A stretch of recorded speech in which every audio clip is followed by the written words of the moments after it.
orang tua Eki lah yang harus bertanggung jawab atas kematian yang namanya Eki dan Vina. Saya yang banyak intimidasi loh.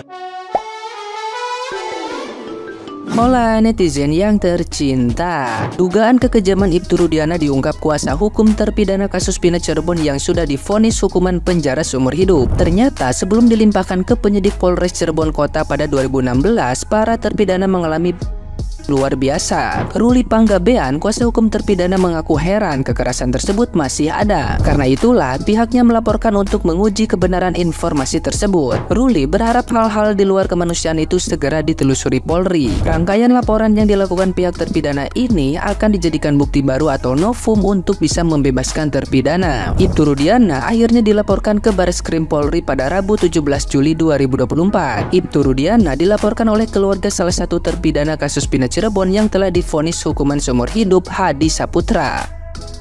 Nah, gimana nih menurut netizen yang terhormat? Silahkan berkomentar ya.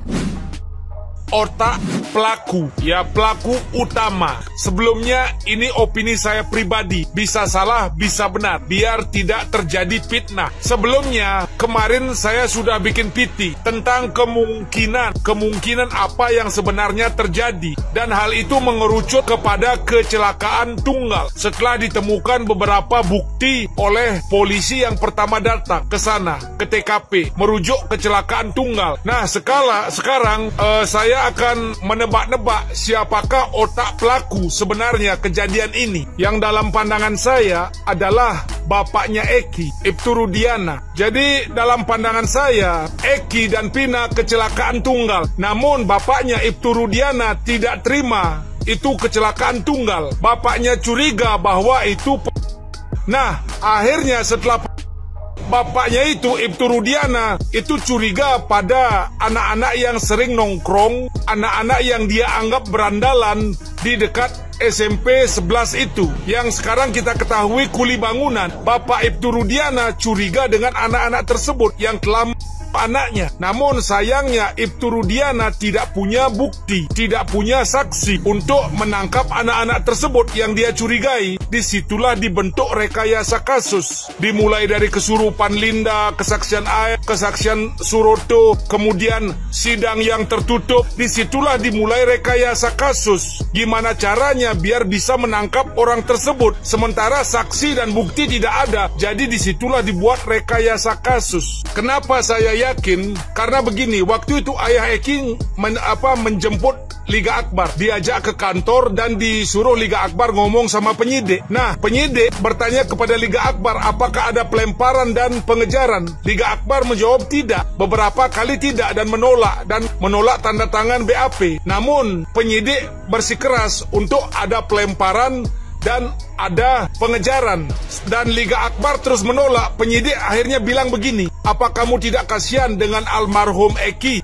Ya, dari kata-kata penyidik itu menekan sebenarnya Liga Akbar untuk tanda tangan, dan dari kata-kata penyidik itu mereka sebenarnya bilang, apa kamu tidak kasihan almarhum Eki? Penyidik itu ingin menangkap anak-anak itu karena dicurigai gitu loh, yang kuli bangunan itu. Namun mereka tidak punya bukti, akhirnya mereka menekan orang untuk menjadi saksi palsu. Jadi yang paling berperan di sini adalah Ibtu Rudiana. Jadi simpelnya begini, ada seorang bapak yang tidak terima kematian anaknya atau curiga dengan kematian anaknya bahwa bukan kecelakaan tapi dan mencurigai sebuah kelompok yang nongkrong dekat SMP 11 tersebut. Namun bapak tersebut tidak memiliki bukti dan saksi untuk menangkap orang tersebut. Dari situlah dibuat rekayasa kasus. Dari saksi, dari penyidik, bahkan dari hakim, sidang pun tertutup. Jadi seperti itu. Jadi simpelnya seperti itu.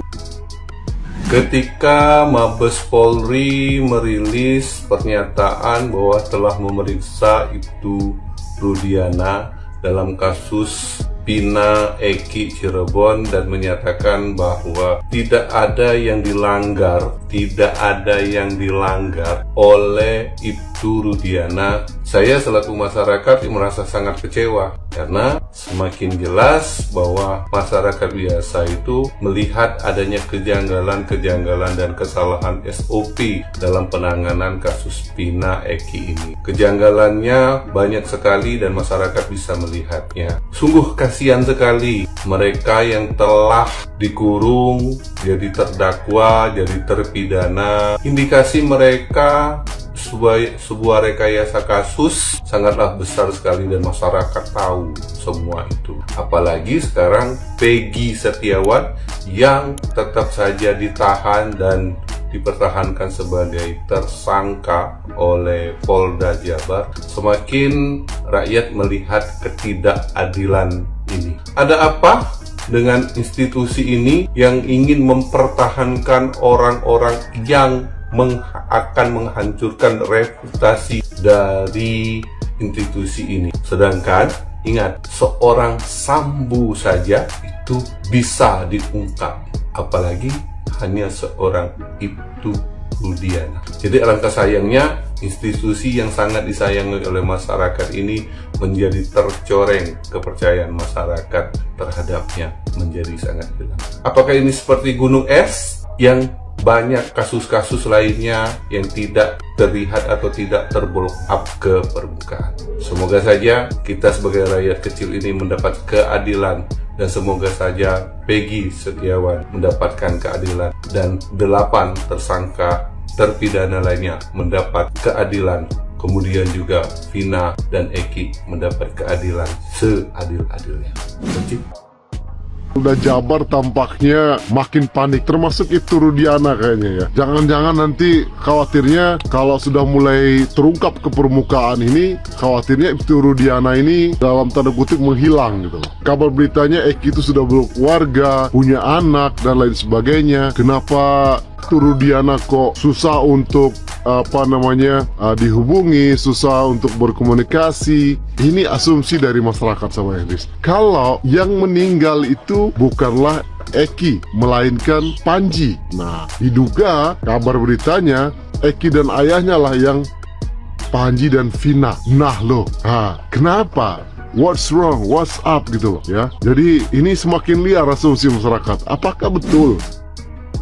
Yang katanya dulu ya mereka itu menggunakan jabatannya untuk menangkap 7 pelaku ya, itu sekarang dimintai keterangan oleh seorang pengacara ya, tapi menolak. Nah, Pak Ibtu Rudiana, saya bukan siapa-siapa ya. Kunci semua kasus Vina ini adalah Ibtu Rudiana dan kawan-kawan ya, ketika 2016 lalu. Pada kala itu ya, yang namanya menangkap pelaku sajam dibawalah ke ruangan yang namanya di kantor Bapak ya, di kantor reserse narkoba pada waktu itu. Jadi 7 tersangka ini dipaksa untuk mengakui perbuatan tersebut. Dari kasus sajam dialihkan ke kasus pembunuhan. Kejam sekali Pak Rudiana ya. Kemudian nih Pak Rudiana dimintai keterangan oleh yang namanya media, begitu juga pengacara, menolak. Mau asalkan pengacara ya menggiring opini untuk menetapkan Peggy Setiawan sebagai tersangka. Ada apa Pak? Ya, ada apa? Saya tuh curiga banget ini orang ya, sama persis ucapannya dengan Putri. Kalian mencurigai saya, ya kan? Justru saya yang curiga sama Putri. Ya, ada apa gitu, ya kan? Mau dimintai keterangan, penjelasan, asalkan dengan syarat bahwa Peggy Setiawan Kuli Bangunan itu ditetapkan sebagai tersangka. Terus Bapak Rudiana akan menciptakan bukti baru gitu, merekayasa bukti-bukti yang ke depan untuk menjerat dia agar kuat menjadi sebagai tersangka. Pak, Bapak juga akan mati, Peggy Setiawan juga akan mati ya. Pengadilan dunia nggak begitu panas Pak ya. Ada apa ini sebenarnya? Skenario apa yang dibuat? Ya diawali kalau memang kita nggak boleh sindir-sindir, saya terutama ya. Ada orang dulu mengangkat film Pina, katanya mereka lah yang nonton sampai habis di bioskop, kemudian mereka lah yang meminta ke keluarga Pina itu ya mengangkatnya kembali, ya mencari pelaku, ya kan? Tapi ya betul mereka mengangkatnya, meminta data. Yang namanya narkep sama kasus ini ada hubungan gitu Pak. Saya dengan keras lantang bahwa semua kunci kasus Vina ini adalah Ibtu Rudiana dan kawan-kawan. Saya dari selama kasus ini saya angkat ya, orang tua Eki lah yang harus bertanggung jawab atas kematian yang namanya Eki dan Vina ya. Saya yang banyak intimidasi loh. Saya yang banyak diintimidasi. Bukan hanya di kalangan putri. Ini kita harus curiga. Ada apa gitu. Mau diwawancarai ya. Betul dugaan saya kalau memang ya ada penyidik ya di kalangan Polda Jawa Barat khususnya ya. Kalau ada penyidik akan membuat opini baru, akan membuat bukti baru, menciptakan bukti baru supaya Peggy Setiawan itu diseret kembali ke pengadilan dan ditetapkan jadi tersangka atas perintah Ibtu Rudiana kan, ya kan? Atas perintah Ibtu Rudiana kan. Ada apa? Kok presiden kita belum melek juga, Bapak Kapolri kita belum melek juga dari kasus ini? Keras dan lantangnya tidak ada gitu sama sekali ya. Justru saya tak pernah henti-henti walaupun di media sosial. Ada pula orang komen di situ ya, kamu hanya koar-koar. Tanpa saya koar-koar nggak akan tahu ya rekayasa siapa dan siapa kasus ini. Kasus ini ya awali yang mana Ibtu Rudiana dan kawan-kawan. Titik-titik itu yang namanya titik-titik satu lagi kawannya ya. Jadi kalian harus lebih jeli. Bapak juga harus menciptakan keadilan Pak. Jangan menutup-nutupi seperti ini. Dimintai keterangan sama media, awak media juga lari. Kemudian diminta juga keterangan ya, minta ditemui sama pengacara, menolak. Kemudian dia menjawab pula begini, dia akan mau ya, akan mau tapi dengan syarat agar Peggy Setiawan kuli bangunan ini ditetapkan jadi tersangka, diseret ke ke jeruji. Ini ada permainan apa gitu ya kan? Permainan apa dari Bapak Ibtu Rudiana? Kok setelah diminta yang namanya keterangan ya, ada orang ingin bertemu menjelaskan kasus ini yang sebenarnya ya, mau tapi dengan syarat. Tuh, Bapak kayaknya berbelit-belit deh ya. Kalau saya sebagai Kapolri, saya perintahkan sekencang-kencangnya Pak. Bila perlu kalau dia nggak mau ngaku ya, dor aja kata Bapak Jokowi ya. Seperti Bapak Jokowi, bila perlu dor mereka ya kan. Seperti itu kan. Kita akan selesaikan dengan cara saya sendiri. Itu kata Bapak Jokowi kan. Lah kalau pakai caranya sendiri, kalau saya ya di posisi Bapak Jokowi, saya perintahkan ke Kapolri, kalau dia berbelit-belit dor mereka seperti yang diucapkan Bapak Jokowi dong, ya kan? Ini ada apa Ibtu Rudiana di kepolisian Jawa Barat ini ya, oknum ini kok bisa-bisanya loh seperti itu ya, bisa-bisanya mau ya menghadapi yang namanya seorang pengacara, tapi ada syarat utamanya apa ya kan? Mau bertemu dengan pengacara, awak media, asalkan dengan syarat bahwa Peggy Setiawan kuli bangunan itu ditetapkan jadi tersangka. Hei, keren sekali loh Bapak Rudiana ya. Mau menumbalkan orang lain, coba Bapak Rudiana aja deh ditumbalkan gitu ya. Anaknya kayak yang mana ditumbalkan gitu, dipenjarakan. Dari reka ulang dari BAP pertama 2016 ya sampai sekarang Bapak ini berbelit-belit. Mudah-mudahan ini ya pembicaraan saya ini didengar sama seluruh rakyat Indonesia. Yang saya tak akan henti bersuara. Risiko saya berat loh. ya melebihi Kang Deddy pantauannya. Jadi seperti itu ya. Ada pula orang yang komen di situ, kamu jangan berbuat politik di sini. Ini bukan urusan politik, urusan rekayasa. Ya, rekayasa seorang oknum polisi terutama dari Rudiana menciptakan selalu barang bukti, diciptakan baru lagi, termasuk namanya 7 tersangka dari kasus Ajam. 1 orang menjadi 7 orang, ya kan? Disuruh ya kurang itu juga anggota itu yang dipidanakan itu sampai seumur hidup. Tega kali ini yang namanya Bapak Rudiana. Ya Bapak Rudiana, Anda itu ya manusia berhati binatang. Binatang aja masih melindungi loh sama orang-orang baik, sama yang namanya sesama binatang kalau memang mulia. Seperti itu. Jangan bersikap seperti binatang buas begitu.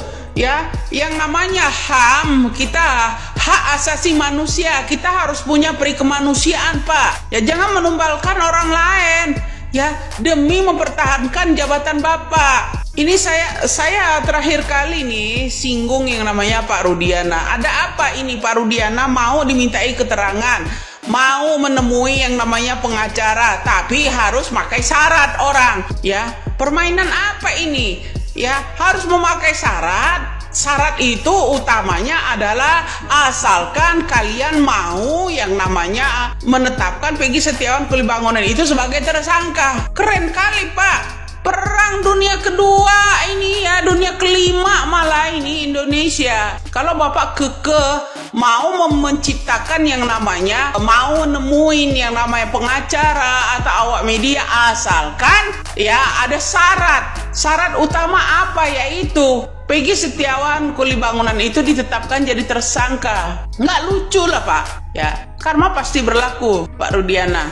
Ya, ini kok saya juga agak curiga sama Putri. Ya, Rudiana ini ada jejer-jejer, dia belum pernah loh angkat nama Rudiana di publik. Ada apa Putri kamu tidak berani kamu angkat nama Rudiana di publik ini?